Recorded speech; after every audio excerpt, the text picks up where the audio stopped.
Hello and welcome to Jury Service.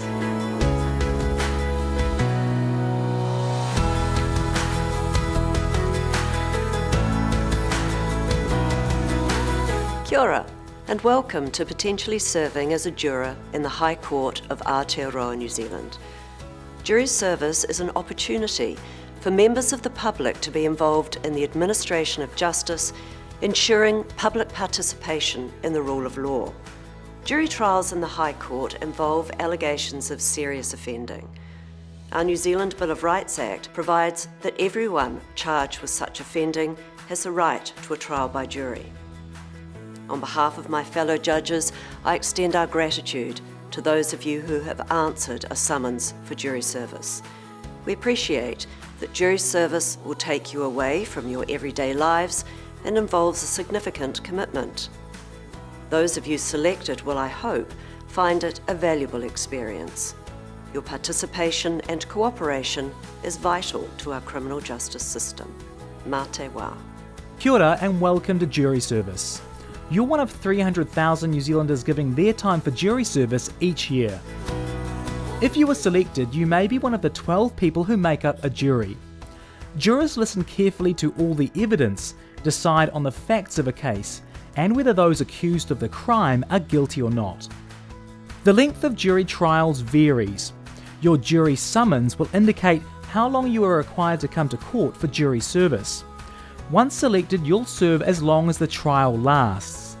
You'll be given further information by the judge at court about how long the trial is expected to take. So, what should you expect from jury service? Who's who in the courtroom? And how does a jury trial work? Before you arrive at court, there's a few things to remember. Please be on time each day you're needed. Bring something to do while you wait.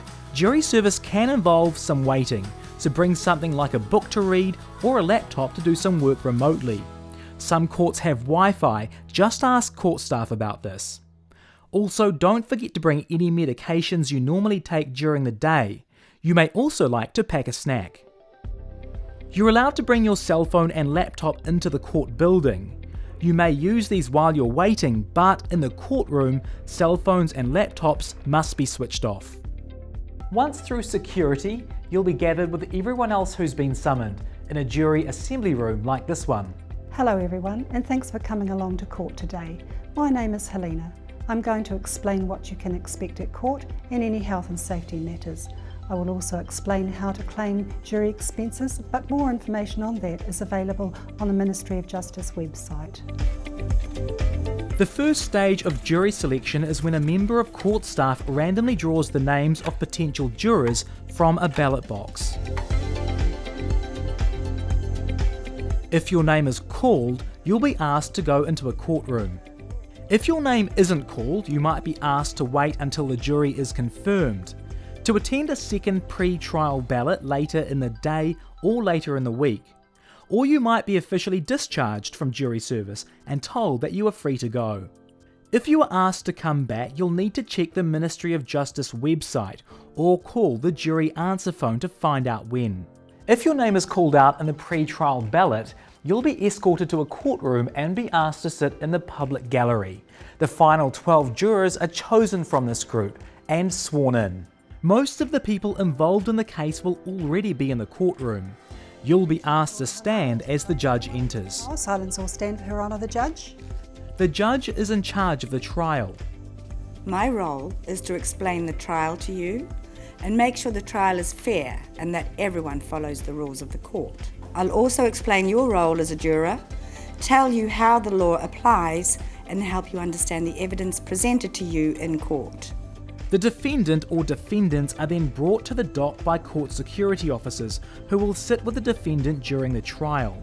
This is standard court procedure, so don't make any assumptions about the defendant based on the presence of these officers. The court registrar then reads out the charges the defendant faces, and lawyers for the prosecution, also known as the Crown, and the defence introduce themselves to the judge. May it please Your Honour, I'm here to represent the Crown. I'll present evidence to the jury to support our case. May it please Your Honour, I'm here to represent the defendant. That's the person accused of committing the crime and to question the evidence presented by the prosecutor. Defendants sometimes choose not to have a lawyer and instead represent themselves throughout the trial. The judge may help and guide them at points to ensure the rules of the court are met. Either the prosecutor or court staff will read a list of the witnesses who will be appearing in court. Let's see who else might be in court. You may see a police officer or detective who's been part of the investigation, and there could be interpreters or translators supporting the defendant or witnesses whose first language isn't English. Media are entitled to be in court and may be present. Journalists are not allowed to speak to you or identify you when you're serving on a jury, and you're not allowed to speak to any media. If you feel pressured by the media or are concerned about being approached, speak to court staff. Usually, members of the public can watch the case from the public gallery. The court registrar will begin the jury ballot. This is where you discover whether you're on the jury or not. Members of the jury, please answer when your name is called and come forward to take your place in the jury box. Thomas Smith. If your name is called out, you'll be asked to walk to the jury box. If at this point you feel that you can't be on the jury, maybe because English isn't your first language, or because you know someone involved with the case, or you don't feel that you could be fair and impartial, now's the time to let court staff know that you have an issue, and you should ask to speak to the judge. If while you're walking to the jury box or before you sit down, either one of the lawyers says, Challenge. You are not needed for the case and will be asked to return to the public gallery. Please wait for further instructions from the judge or court registrar. If you're challenged, don't take it personally. It's a standard part of the jury trial process and isn't a reflection on you. Lawyers have the right to seek a balance and cross-section of people, and the challenge is sometimes used to do this. If you're not challenged, you can take your seat in the jury box and wait to be sworn in.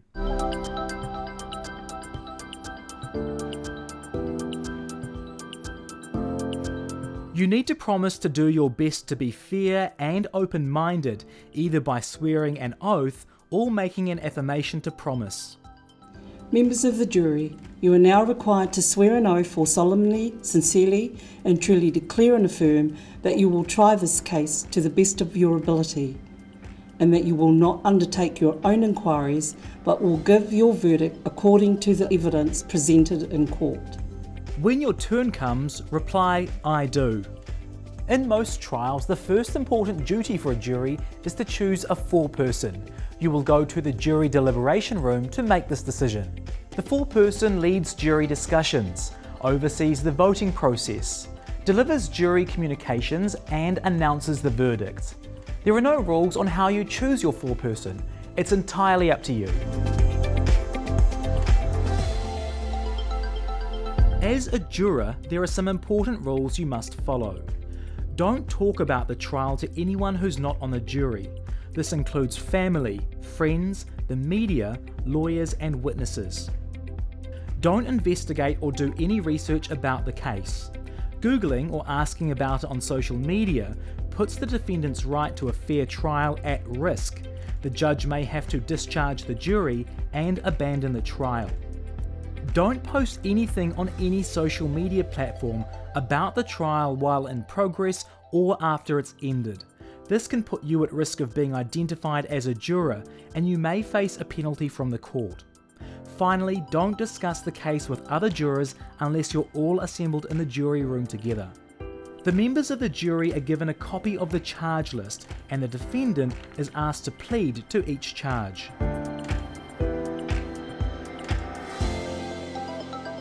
Your task is to decide whether the defendant is guilty or not guilty. Listen to the evidence and give your verdict solely based on that evidence. Keep an open mind throughout the trial.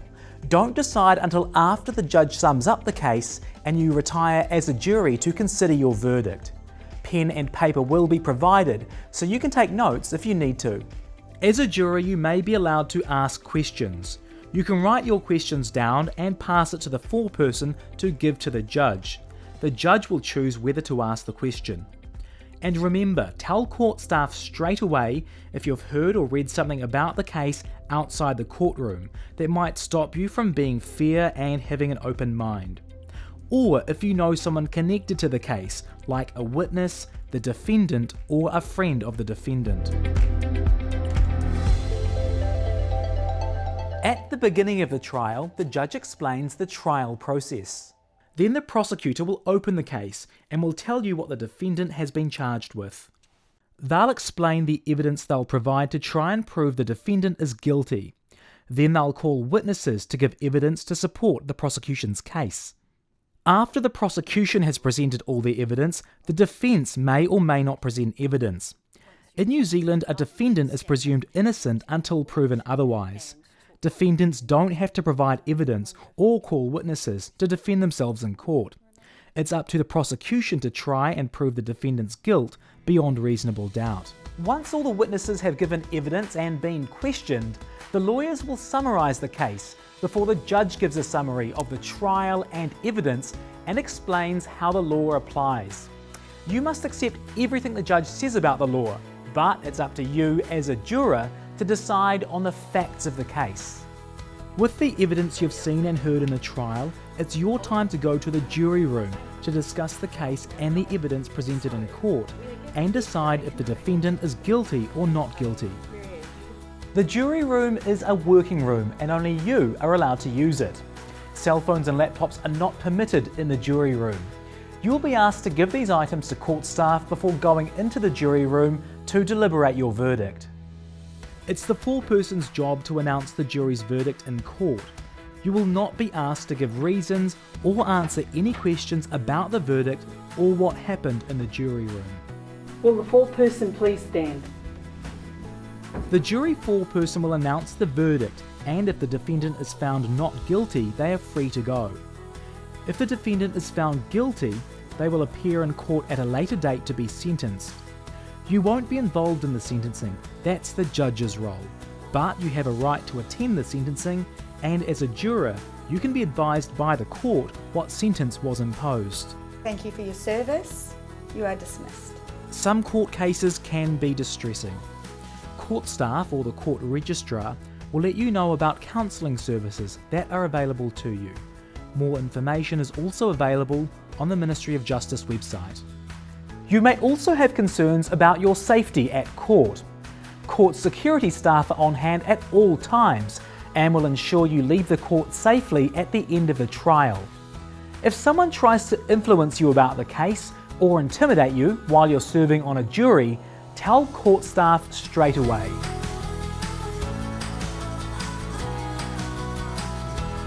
So now you have an idea of what to expect from jury service.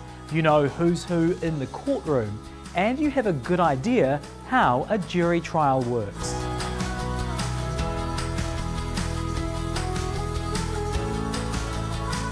Thank you for your service.